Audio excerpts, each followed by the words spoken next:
Bapa yang baik, pada saat ini kami datang kepadamu. Ya Bapa, kami anak-anakmu akan mendengarkan firman Tuhan yang akan dibawakan oleh hambamu, gembala kami, Pastor Paul Zhang. Ya Bapa, Engkau yang akan mengurapi dan memberikan hikmat yang daripada Engkau pada hambamu dalam pemberitaan firman Tuhan saat ini. Engkau juga yang akan memberkati para lektor serta kami, umatmu juga yang akan mendengar, yang ada di Zoom dan di live YouTube, serta yang akan mengikuti siaran ulang. Kami diberkati dan dimampukan untuk mendengarkan firman dan mendapatkan rema yang daripada Tuhan, serta kami dimampukan menjadi pelaku firman-Mu. Terima kasih ya Bapa, di dalam nama Yesus Kristus yang adalah Tuhan kami dan Juru Selamat kami sudah berdoa dan bersyukur. Haleluya. Amin. Amin. Terima kasih Bu Rima. Selanjutnya silakan Bu Lili membaca dari Hosea 2 ayat 1 sampai 23. Oh baik Pak Enardo. Bentar ya. Pak. Ya. Israel ditolak dan dipulihkan. Adukanlah ibumu, adukanlah, sebab dia bukan istriku, dan aku ini bukan suaminya. Biarlah dijauhkannya sundalnya dari mukanya, dan jinahnya dari antara buah dadanya, supaya jangan aku menanggalkan pakaiannya sampai dia telanjang, dan membiarkan dia seperti pada hari dia dilahirkan. Membuat dia seperti padang gurun, dan membuat dia seperti tanah kering, lalu membiarkan dia mati kehausan. Tentang anak-anaknya, aku tidak menyayangi mereka, sebab mereka adalah anak-anak sundal. Sebab ibu mereka telah menjadi sundal. Dia yang mengandung mereka telah berlaku tidak senonoh. Sebab dia berkata, aku mau mengikuti para kekasihku yang memberi roti dan air minumku, bulu domba dan kain lenanku, minyak dan minumanku. Sebab itu sesungguhnya aku akan menyekat jalannya dengan duri-duri dan mendirikan pagar tembok mengurung dia, sehingga dia tidak dapat menemui jalannya. Dan dia akan mengejar para kekasihnya, tetapi tidak akan mencapai mereka. Dia akan mencari mereka, tetapi dia bertemu dengan mereka. Maka dia akan berkata, aku akan pulang kembali kepada suamiku yang pertama, sebab waktu itu aku lebih berbahagia daripada sekarang. Tetapi dia tidak insaf, bahwa akulah yang memberi kepadanya gandum, anggur, dan minyak, dan yang memperbanyak bagi dia perak dan emas yang dibuat mereka menjadi patung Baal. Sebab itu aku akan mengambil kembali gandumku pada masanya dan anggurku pada musimnya, dan akan merampas kain bulu domba dan kain lenanku yang harus menutupi auratnya. Dan sekarang aku akan menyingkapkan kemaluannya di depan para kekasihnya, dan seorang pun tidak akan melepaskan dia dari tanganku. Aku akan menghentikan segala kegirangannya, hari rayanya, bulan barunya dari hari sabatnya dan segala perayaannya. Aku akan memusnahkan pohon anggurnya dan pohon aranya yang tentangnya dikatakannya, ini semuanya pemberian kepadaku yang dihadiahkan kepadaku oleh para kekasihku. Aku akan membuatnya menjadi hutan, dan binatang-binatang di padang akan memakannya habis. Dan aku akan menghukum dia karena hari-hari ketika dia membakar korban untuk para Baal, berhias dengan anting-antingnya dan kalungnya, dan mengikuti para kekasihnya, dan melupakan aku. Demikian firman Tuhan. Sebab itu, sesungguhnya aku ini akan membujuk dia dan membawa dia ke padang gurun, dan berbicara menenangkan hatinya. Aku akan memberikan kepadanya kebun anggurnya dari sana, dan membuat lembah Akor menjadi pintu pengharapan, maka dia akan merelakan diri di sana seperti pada masa mudanya, seperti pada waktu dia berangkat keluar dari tanah Mesir. Pada waktu itu demikianlah firman Tuhan, engkau akan memanggil aku, suamiku, dan tidak lagi memanggil aku Baalku. Lalu aku menjauhkan nama para Baal dari mulutmu. Maka nama mereka tidak lagi disebut. Aku akan mengikat perjanjian bagimu pada waktu itu dengan binatang-binatang di padang dan dengan burung-burung di udara dan binatang-binatang melata di muka bumi. Aku akan meniadakan busur panah, pedang, dan alat perang dari negeri dan akan membuat engkau berbaring dengan tentram. Aku akan menjadikan engkau istriku untuk selama-lamanya dan aku akan menjadikan engkau istriku dalam keadilan dan kebenaran, dalam kasih setia dan kasih sayang. Aku akan menjadikan engkau istriku dalam kesetiaan, sehingga engkau akan mengenal Tuhan. Pada waktu itu demikianlah firman Tuhan. Aku akan mendengarkan langit, dan langit akan mendengarkan bumi. Bumi akan mendengarkan gandum, anggur, dan minyak. Dan mereka ini akan mendengarkan Yizreel.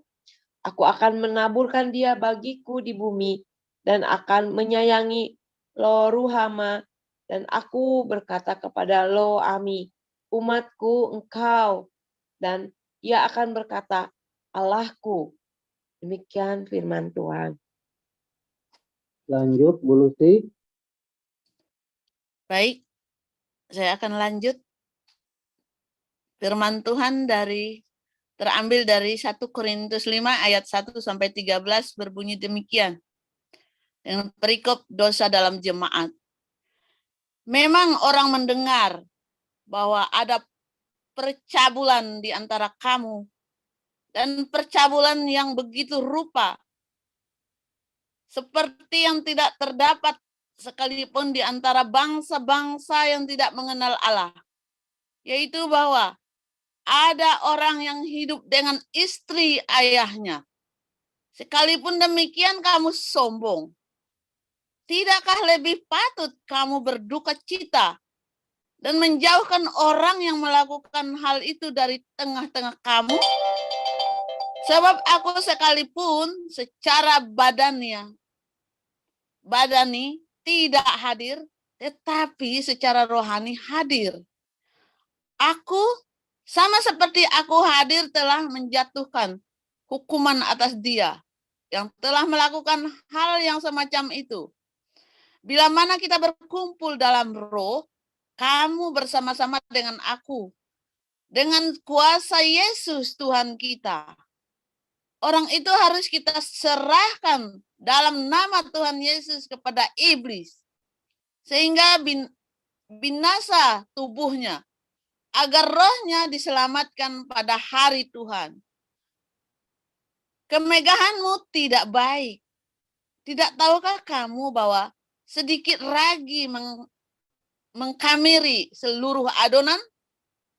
Buanglah ragi yang lama itu, supaya kamu menjadi adonan yang baru.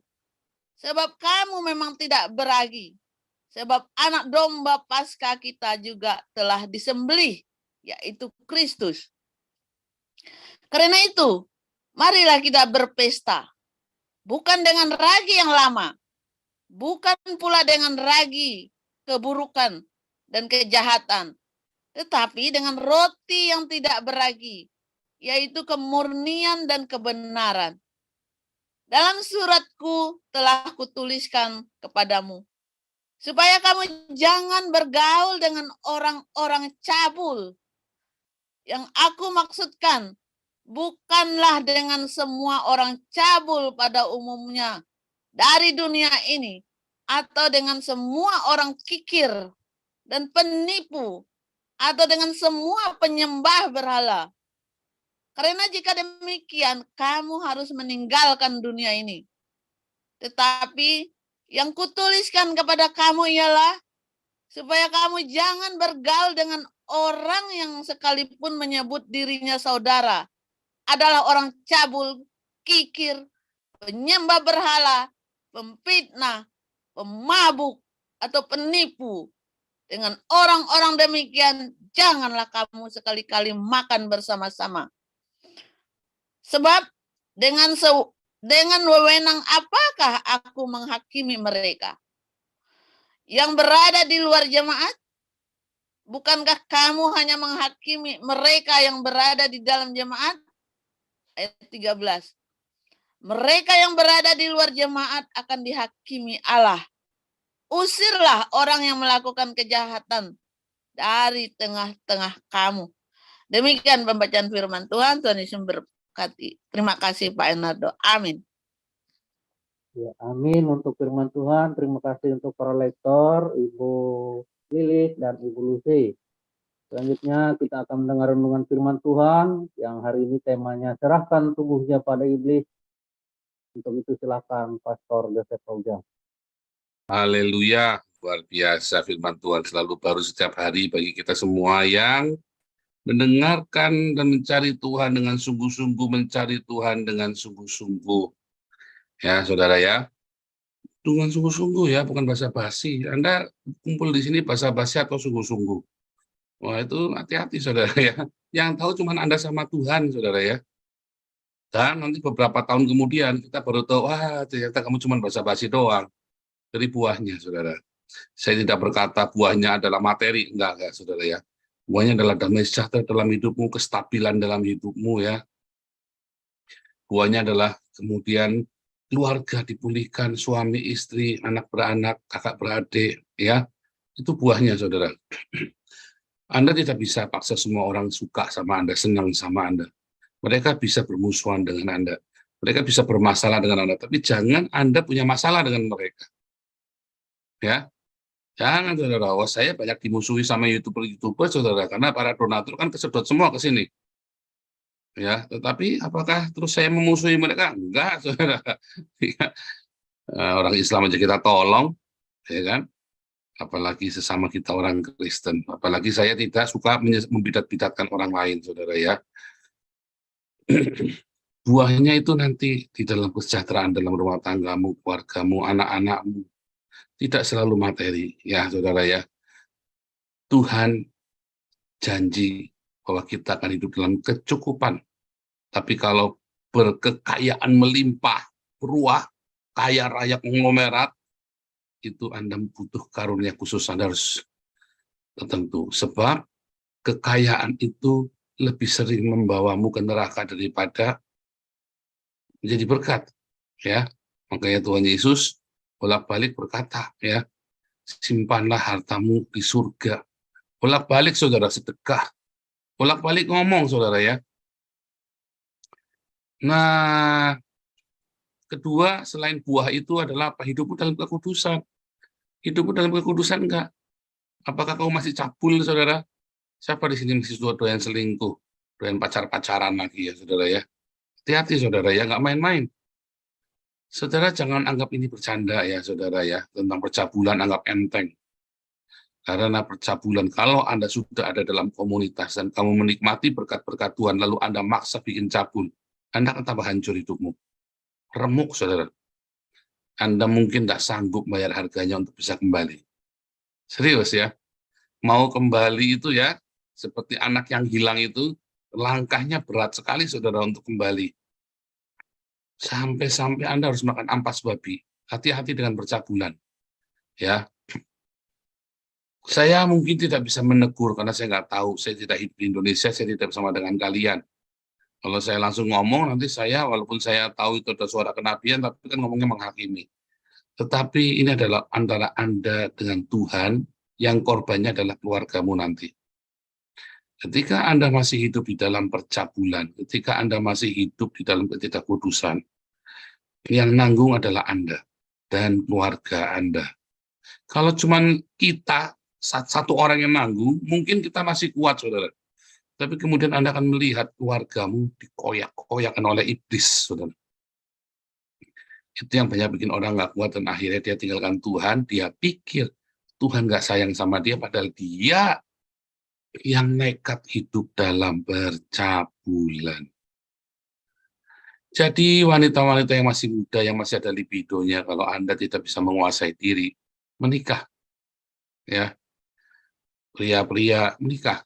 Tapi kalau Anda yakin, ya, seperti yang kita ajari dia dalam kelas apostolik, kalau Anda punya hubungan yang intim dengan Tuhan, nah, keintiman itu, ya, dengan Tuhan itu akan menggantikan libidomu, saudara. Tiba-tiba libidomu jadi surut, karena ada keintiman, ada kepuasan bersama dengan Tuhan. Tapi kalau Anda levelnya belum nyampe ke sana, sebaiknya Anda menikah lagi. Ya, tapi jangan baru 3 bulan ditinggal istri kawin, saudara. Waduh, repot, saudara ya. Anda baru 3 bulan ditinggal mati, kawin lagi, ada apa denganmu, saudara? Jangan, tanahnya saja masih basah. Tanah makamnya saja masih basah, saudara ya. Jangan, saudara ya. Nisannya aja belum jadi. Nisannya itu Anda kawin lagi, jangan dong. Selesaikan setahun lah ya. Masa berduka, karena kita orang timur, ya ada masa 100 hari, lalu masa 1 tahun, ya kan? Saya nggak tahu kalau orang-orang di Batak, gimana orang Jawa, gimana kalau kami orang Tionghoa, ada masa 7 hari, 40 hari, ada masa 100 hari, dan masa 1 tahun, saudara ya. 1 tahun, apalagi Anda punya anak, anakmu saja masih belum bisa melupakan kenangan orang tuanya yang meninggal. Jangan mau dilalap, udah kebelet Pak, ya jangan, saudara. Anda harus kuasai, kalau Anda udah kebelet berarti bukan dari Tuhan. Saya jamin bukan dari Tuhan itu. Ya, Anda kebelet Pak, terus nggak tahan, itu bukan dari Tuhan, saudara. Saudara hiduplah di dalam kekudusan, ya kekudusan, dalam kekudusan. Bukan saya berkata, Anda harus menekan libido, bukan. Tapi menguasai, mengontrol. Ya, karena ketika Anda tidak bisa menguasai hawa nafsu, disitulah dosa. Ya, disitulah ada dosa. Dan kalau Anda tidak bisa menguasai hawa nafsumu, maka kita harus berpikir, saudara, jangan-jangan kamu belum lahir baru. Jangan-jangan belum lahir baru, saudara. Hati-hati, saudara. Tidak sesepele, tidak sesederhana Anda cuman sekedar, akan sudah menikah, istriku sudah mati, Pak, saya kawin lagi. Oh, enggak, saudara. Enggak. Dari situ kita ngerti, kamu udah lahir baru atau belum? Serius, saudara ya. Termasuk di dalamnya adalah perselingkuhan. Ya, termasuk di dalamnya kalau kamu lagi pacaran, lagi baru pendekatan, ya, laki-laki perempuan. Ayo kuasailah dirimu. Ya, makanya caranya gimana lari? Karena percabulan itu Anda hanya bisa lari, hanya bisa pergi. Kalau Anda tidak pergi, Anda akan terperangkap. Kalau Anda tahu betapa mahalnya harga yang harus Anda bayar, Anda akan pergi, saudara. Serius, percabulan itu dibayar dengan harga yang mahal, saudara.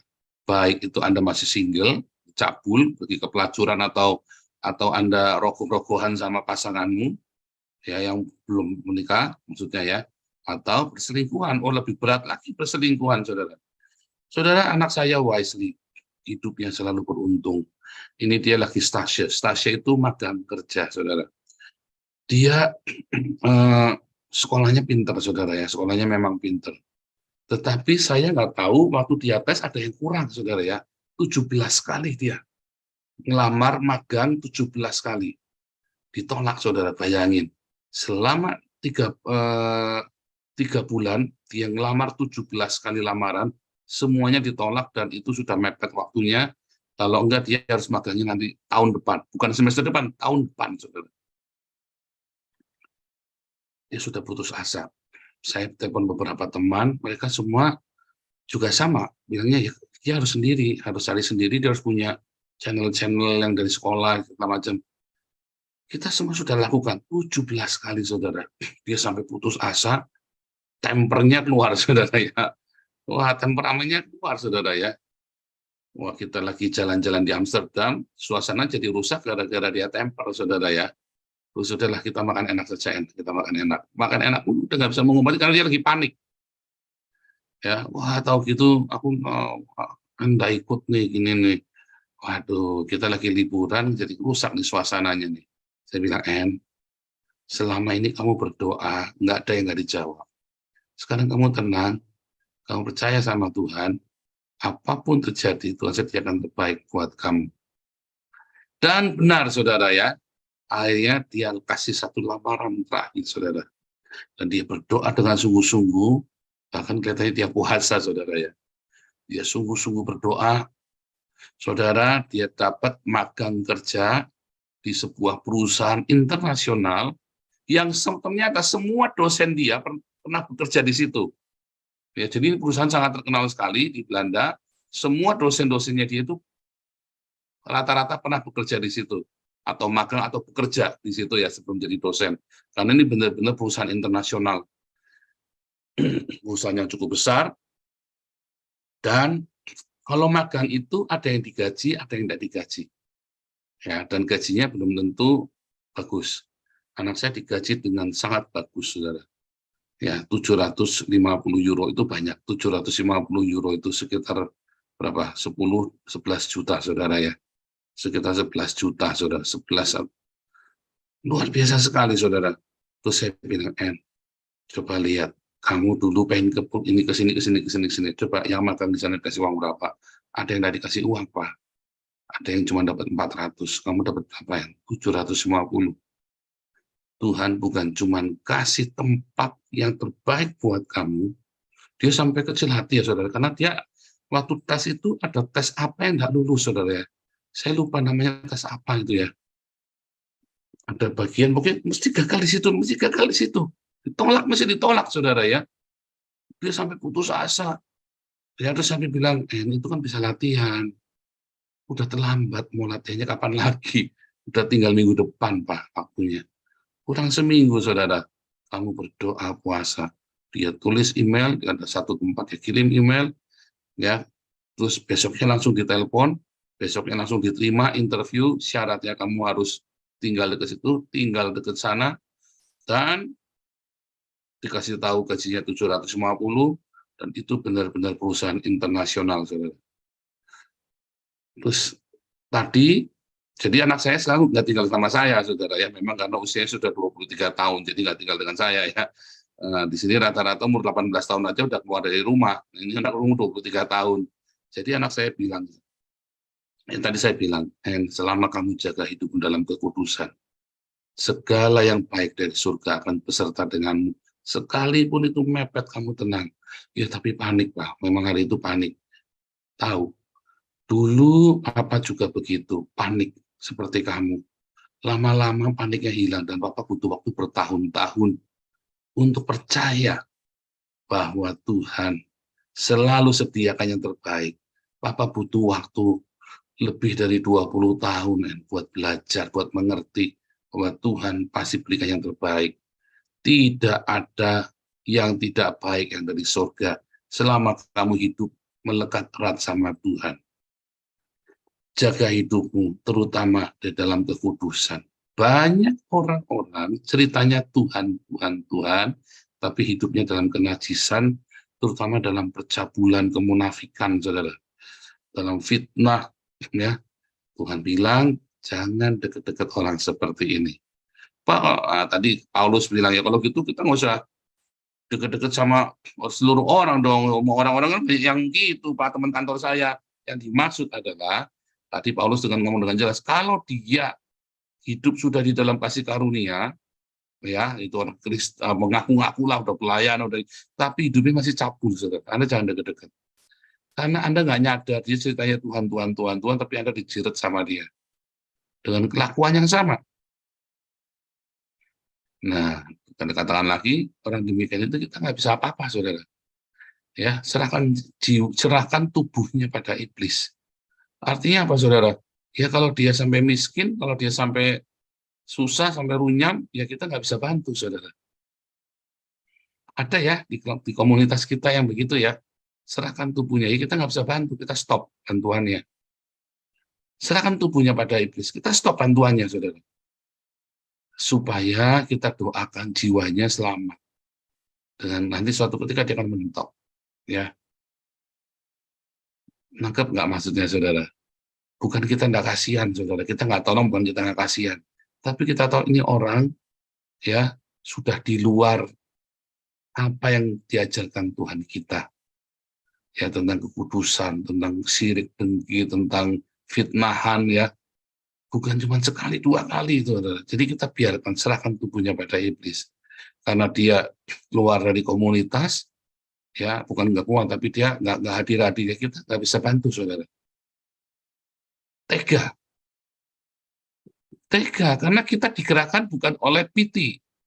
Ingat ya, beberapa waktu yang lalu, jangan belas kasihmu, jangan agapenya kita, diakonianya kita digerakkan oleh piti. Kasihan ya, jangan saudara. Tapi biarlah diakonia kita, cinta kita digerakkan oleh mercy, kasih karunia. Ya, cinta menghasilkan agape, itu menghasilkan mercy.